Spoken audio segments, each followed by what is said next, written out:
Hello students, chapter first relations and functions basics किए हुए हैं हमने। इसके 11th में भी किया हुआ है रिलेशन एंड फंक्शन। इसकी इंट्रोडक्शन कर रहे हैं। सबसे पहले रिलेशन की क्या डेफिनेशन है। In general sense relation is according to which two objects और elements are related to each other. Relation क्या है? जिसके अकॉर्डिंग दो एलिमेंट्स आपस में रिलेटेड होते हैं। जनरल डेफिनेशन थी मैथमेटिक्स के according R is subset of A cross B. Relation is subset of cross product A cross B where A and B are two non zero sets. Now if A B belongs to R, R relation में जो आते हैं वो ordered pair में elements आते हैं। A B belongs to R implies A is related to B। इसका मतलब क्या है? A is related to B and written as A R B। That means A is related to B according to given condition। condition questions में given है, उसके according relation बनेगा। where A and B belongs to A। A का मतलब जो given set है, जैसे natural का दे दिया या 1 to 10 का दे दिया, इस तरह से। नेक्स्ट आ रहा है हमारे पास टाइप्स ऑफ रिलेशन।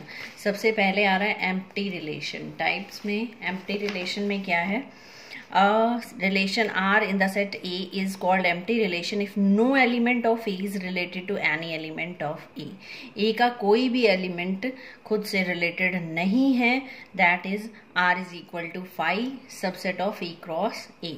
यानी 5 बन जाएगा जिसमें ए का कोई भी एलिमेंट ए से रिलेटेड ना हो। जैसे एक एग्जांपल दिया मैंने यहाँ, ए ले लिया set of natural numbers R is equal to X Y such that X plus Y is equal to 0 where X and Y belongs to A. Set of natural numbers है, X और Y दोनों natural number है। Relation क्या है? Sum of two natural number is 0 but it can't be possible. ये possible नहीं है, तो ये क्या हो जाएगा? एम्प्टी रिलेशन हो जाएगा। यहाँ पर हो जाएगा R is equal to 5। Next आ रहा है हमारे पास second universal relation. A relation R in the set A is called universal relation if each element of A is related to every element of A. A का हर element खुद से, यानी ए के हर एलिमेंट के साथ रिलेटेड होगा। Are is equal to हो जाएगा ए क्रॉस ए।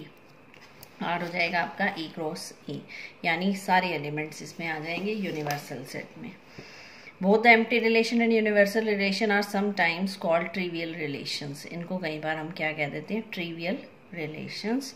नेक्स्ट आ रहा है हमारे पास रिफ्लेक्सिव रिलेशन। रिफ्लेक्सिव में क्या है हमारे पास?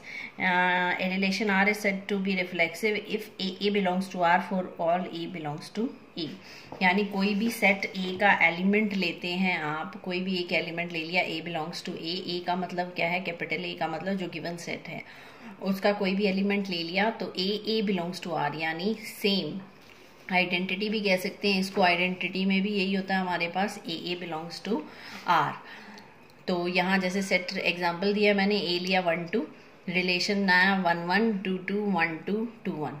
तो ए के दो एलिमेंट है 1 और 2, तो 1 1 और 2 2 प्रेजेंट होना चाहिए रिफ्लेक्सिव के लिए। वो दोनों प्रेजेंट है, बाकी कोई मतलब नहीं है हमें कि ये हैं या नहीं है। But for reflexive we have to check each element of A, यानी ए के जितने भी एलिमेंट हैं वो खुद से रिलेटेड होने चाहिए। ए बिलोंग्स टू आर होना चाहिए। नेक्स्ट आ रहा है हमारे पास सिमेट्रिक रिलेशन। सिमेट्रिक रिलेशन क्या कहता है? ए और बी कोई भी दो एलिमेंट्स हम लेते हैं belongs to A and B belongs to A, जो भी गिवन सेट है। If A B belongs to R implies B A belongs to R का मतलब क्या है? अगर किसी भी सेट में, रिलेशन में कोई भी ए बी प्रेजेंट है तो उसका रिवर्स भी प्रेजेंट होना चाहिए। सपोज 2 3 है तो 3 2 भी होना चाहिए। जैसे यहाँ एग्जांपल में 1 2 है तो यहाँ अगर 2 1 भी डाल दें तो ये रिफ्लेक्सिव के साथ सिमेट्रिक भी हो जाएगा। 1 2 है 2 1 है, ये इस तरह कह सकते हैं 2 1 है 1 2 है, यानी जो भी एलिमेंट प्रेजेंट है यहाँ उनका रिवर्स भी यहाँ प्रेजेंट है, तो ये सिमेट्रिक है। नेक्स्ट आ रहा है हमारे पास ट्रांजिटिव रिलेशन। ट्रांजिटिव में क्या होता है? 3 एलिमेंट लेते हैं A B C. If A B belongs to R and B C belongs to R, A B और बी सी तो आर में है, यानी रिलेशन है, तो A is also related to C, A C also belongs to R. यानी अगर relation में आपका 1 2 है,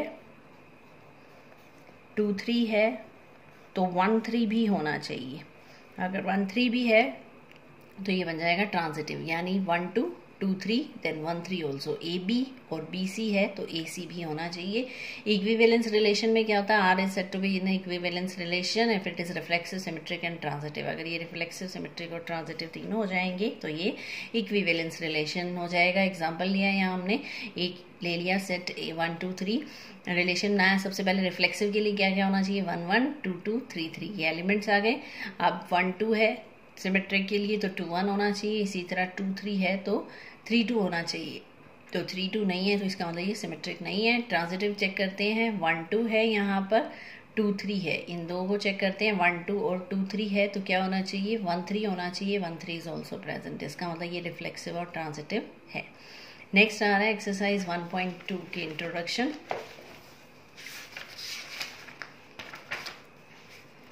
1.2 में है हमारे पास टाइप्स ऑफ फंक्शंस।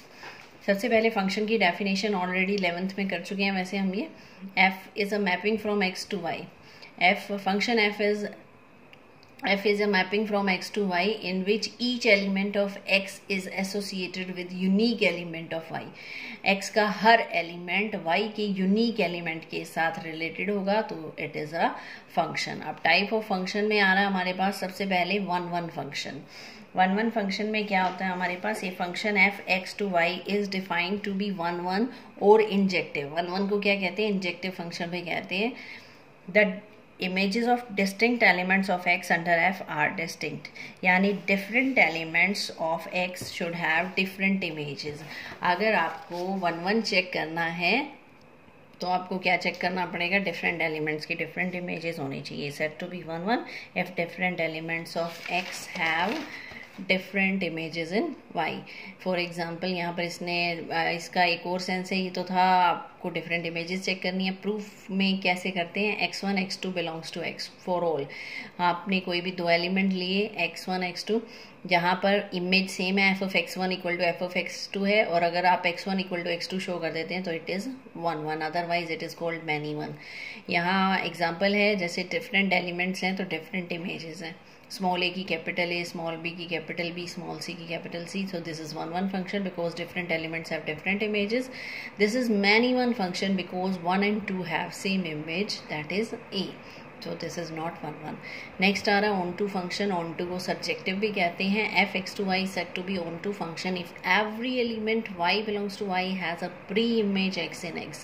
onto में क्या मतलब है कि जो y में जितने भी एलिमेंट हैं उन सब एलिमेंट की प्री इमेज होनी चाहिए। ऐसा नहीं होना चाहिए भी कोई एलिमेंट है जिसकी प्री इमेज नहीं है, जैसा यहाँ है। तो ईच है for each y there should have pre image in x such that f x equal to y, यानी हर एफ एक्स वाई बनना चाहिए। यहाँ ये फंक्शन ऑन टू है, हर एलिमेंट की, दो ही एलिमेंट है वाई में, ए बी इनकी प्री इमेज है, बट यहाँ पर तीन एलिमेंट है ए बी सी। ए और बी की प्री इमेज तो है बट सी की प्री इमेज नहीं है, this is not an onto function. तो नेक्स्ट है, यहाँ पर किसी भी एफ एक्स के लिए सी नहीं बनेगा। एफ ऑफ ए बनेगा, एफ ऑफ बी बनेगा, बट किसी भी फंक्शन की इमेज, किसी भी एलिमेंट की इमेज सी नहीं बनेगी, तो this is not an onto function. Next, f x to y is onto if and only range of f is equal to y, यानी फंक्शन की जो रेंज है वो वाई के इक्वल होनी चाहिए। यहाँ फंक्शन की जो रेंज है वो ए बी है, पर y क्या है, ए बी सी, ये इक्वल नहीं है, इसका मतलब ये ऑन टू नहीं है। अगर फंक्शन की जो रेंज है वो y की इक्वल हो जाती है तो ये बन जाएगा ऑन टू फंक्शन। नेक्स्ट आ रहा है bijective function. F x to y said to be bijective function if and only if it is f is both 1 1 and onto, यानी अगर एफ फंक्शन जो है वो आपका 1 1 और ऑन टू दोनों है तो वो बाइजेक्टिव फंक्शन है। कई बार वो कह देता है चेक एफ इज बाइजेक्टिव और नॉट, तो you have to check both 1 1 and onto. अगर 1 1 और ऑन टू दोनों हैं तभी ये बाइजेक्टिव बनेगा। जैसे 1 2 3 है, यहाँ ए बी सी, 1 की इमेज बी, 2 की इमेज ए, 3 की इमेज सी है, यानी 1 1 भी है, डिफरेंट एलिमेंट्स की डिफरेंट इमेजेस हैं, और y के जितने भी एलिमेंट हैं स्मॉल ए बी सी उन सब की प्री इमेज भी है, इसका मतलब ये ऑन टू भी है, that means it is a bijective function. तो ये थी इंट्रोडक्शन, फिर हम करेंगे एक्सरसाइज 1.1 स्टार्ट। Thank you.